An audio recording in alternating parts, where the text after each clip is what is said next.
that's my thing. I'm a perfectionist, or I'm playing small, or my worst case brain always takes over. And just put things in place to mitigate that. Just put a little self check in or self assessment or self analysis and go, doing it again. All right, step out of that and choose to focus on something else that's actually going to serve the growth of my business. G'day team, Josh here. Hope you're having an amazing day. I want to talk to you today about what's keeping you playing small.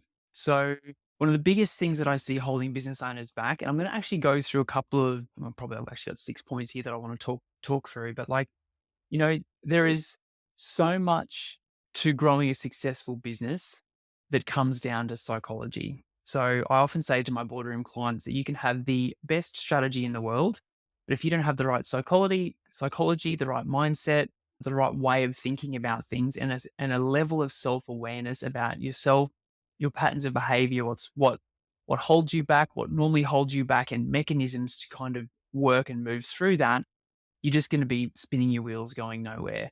And so I want to unpack with you today some of the big things that I see keeping business owners playing small. And there's a whole bunch of things here around like and you have to work out what's truly right for you, because even the first thing, and this is not even on my notes, but like clients go, "Oh, I don't really want to build a big business. I just want to stay myself and a couple of staff." And for people who that is truly true to, more power to you, and like would love to, help you and work with you to build that really small boutique business. But a lot of the times that's actually a story. That's actually a lie, because of all the things that we're about to cover in today's training around the real reasons why you play small and keep your business small. And look, I'm not saying you're going to build a behemoth business. And some people do go on to do that. But like I work specifically with business owners to help them build businesses up to about 10 million per year in revenue. And you can build a really amazing business that gives you great profit, returns you great revenue, gives you a great lifestyle, fulfills that sort of uh, purpose piece around building a great business, doing great projects, all those sorts of things. And so when we initially talk about this topic of what's keeping you playing small, the immediate thing from some people is, oh, like, I don't really want to build a big business anyway, so this is not for me. But I guarantee on some level, you got into business. And look, if I offend some people by this statement, look, I'm sorry, but there are a small percentage of people that just want to stay a single business owner and they're super happy with it. And if that's you, like, I'm super happy for you. But a lot of people to get into business, they want to build something kind of cool. They want to have staff. They want to, build a great business. And maybe they want to have 10, 15 staff or 20 staff or 30 staff and build something really cool. And if you're telling yourself, oh, I don't want to build anything big, it's a sabotage. It's a lie, because that's a protection mechanism trying to keep you safe. So the six things that I want to talk through today in terms of what are the things that I see keeping business owners playing small. The first thing is not spending time on big picture thinking. We have, and this is like a time management kind of piece. There's a whole bunch of things here, but like we just run around all the time putting out fires, and it's like the urgent, not important stuff. It's like clients calling us, it's team calling us, it's team have stuffed something up, so you've got to put that particular fire out. It's not spending time on big picture thinking and making it a priority.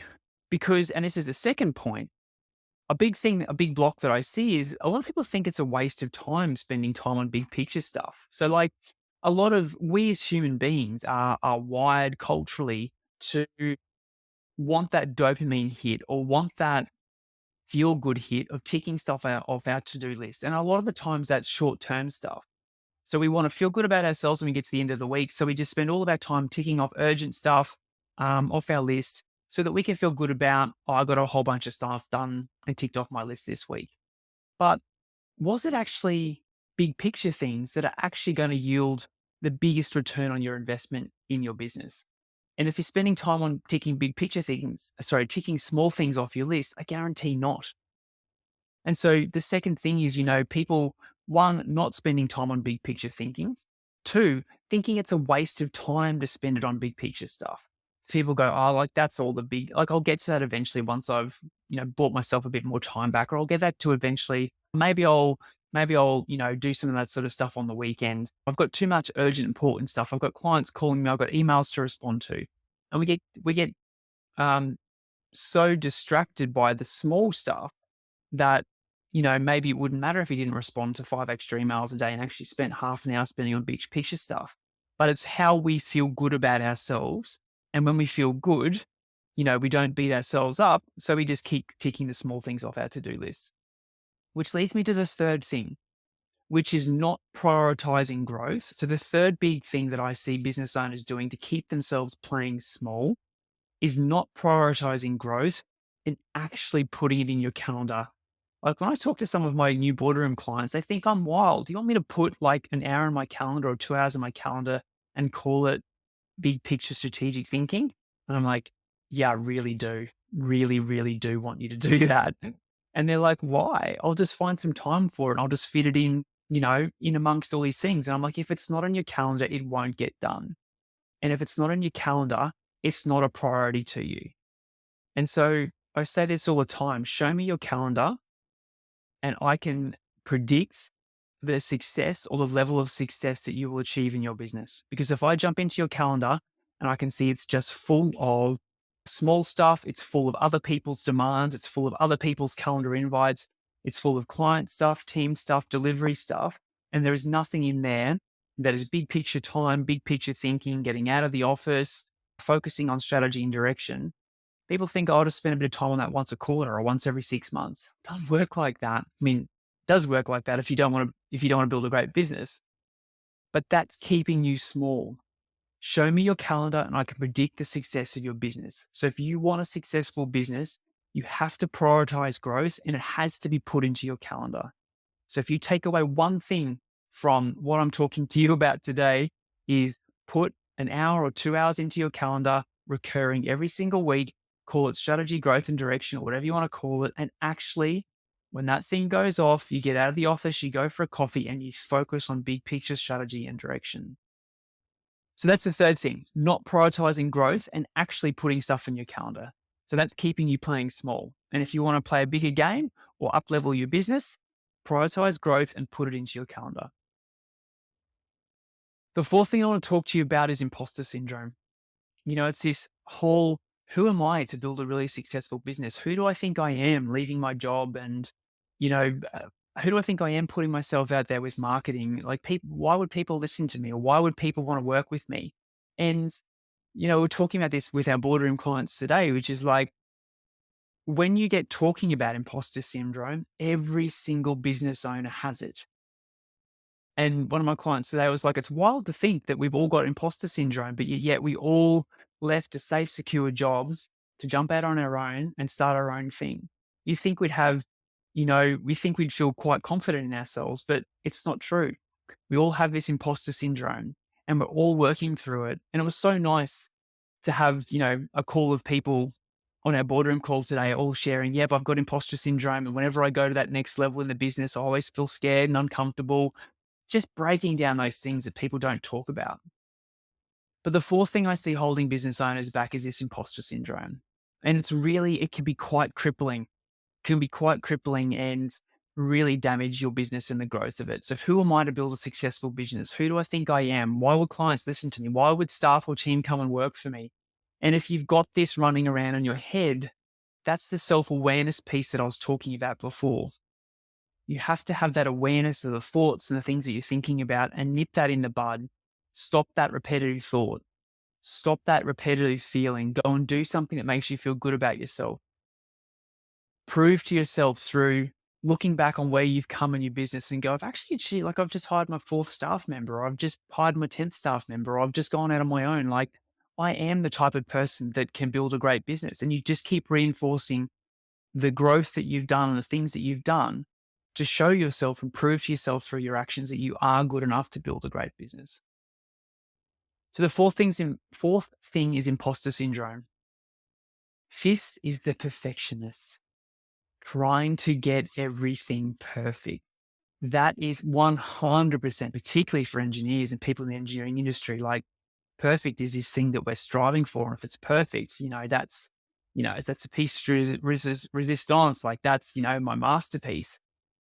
Done is better than perfect. I want that to be your mantra. Done is better than perfect. Now, obviously, if you are a structural engineer or you're doing calculations that, you know, mean that the difference between whether a building stands up or whether something gets flooded, of course, you have to get the calcs right. But does the seventh review of the report and getting all the formatting and all of the indentations and all that sort of stuff, does that really make a difference? Done is better than perfect. Stop chasing perfection with everything that you do and adopt the mantra that done is better than perfect and move on to the next thing. That's killing your time productivity. That's killing your ability to take on more work. And if you're like that as a leader, all of your staff and team are going to take on the perfectionist traits as well. So the fifth is trying to get it perfect. And the sixth is this worst case brain. And again, like I know from our training as engineers, like we're all designed to look at things worst case and like have a look at, well, what's the worst case scenario here? And if that happens, we've got a plan for that. Totally get that. But as a business leader, you've got to drop that. You've got to drop that hat off, have a think about worst case every now and then. And if I was to do this, what would happen? But if we continue to build our business out of worst case all the time, we would never do anything.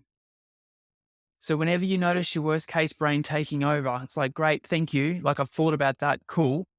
But what happens if this goes right? What's the best case here? Let's flip the worst case and put it the best case, flip the worst case brain and put the best case brain on and go, well, what's, if this thing actually come off, like if what's the possibilities here? And then you start to get excited and that builds momentum instead of the worst case brain always, taking over and you just sad all the time and you're depressed all the time because you're like, oh, well, there's no point because, what happens if worst case happens? So that's number six, the worst case brain taking over. Um, So they're the things that I really see keeping business owners playing small. And we've all got our thing. We've all got the thing that's, we learned from our parents, we learned from our upbringing. And look, you don't need to go and do deep psychology work to unpack this sort of stuff. It's just a level of awareness to go, look, that's my thing. I'm a perfectionist, or I'm playing small, or my worst case brain always takes over. And just put things in place to mitigate that. Just put a little self check in or self assessment or self analysis and go, doing it again. All right, step out of that and choose to focus on something else that's actually going to serve the growth of my business. So, team, hope that helps. Hope that's helped you a little bit. Hope you've got one takeaway from today that you're going to do differently in order to help your business grow and stop playing small. So, if you'd like to keep building your business on your own, we have a ton of free resources for you to keep doing that.